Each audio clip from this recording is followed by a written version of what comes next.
Hey again, welcome to Theological Word of the Day. Our theological word for today is apocryphal. The term apocrypha refers to ancient religious writings that are not part of the biblical canon.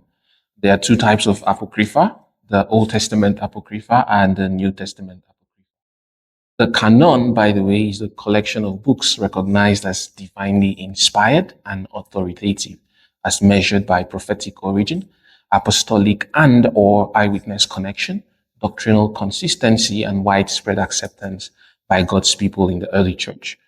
The Old Testament Apocrypha, that's books like Tobit, Judith, and Wisdom of Solomon, were written between the Testaments, between the Old Testament and the New Testament.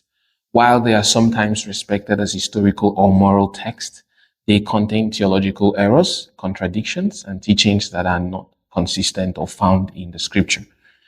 Historically, the Jewish leaders never accepted these books as scripture. This is also the case for the early Christian church. So the church essentially inherited a closed canon of the Old Testament from the Hebrew Bible.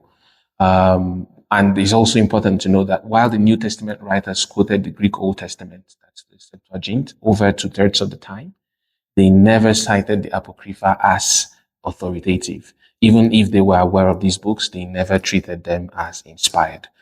Now, for the New Testament Apocrypha, these are books like the Gospel according to Thomas, or the Gospel of Peter.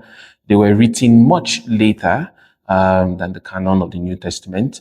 They falsely claimed apostolic authorship, and they promoted teachings that were heretical. Listening to our heretical series, they promoted teachings like Gnosticism that directly opposed the gospel. Again, it's important to note that both mainstream Judaism and Christian leaders from the early church rejected the Apocrypha for lacking divine authority. The point is to say that despite what you may hear from people with a mal-informed perspective or an outright agenda, the Bible is not missing books. The canon is complete, just as God intended.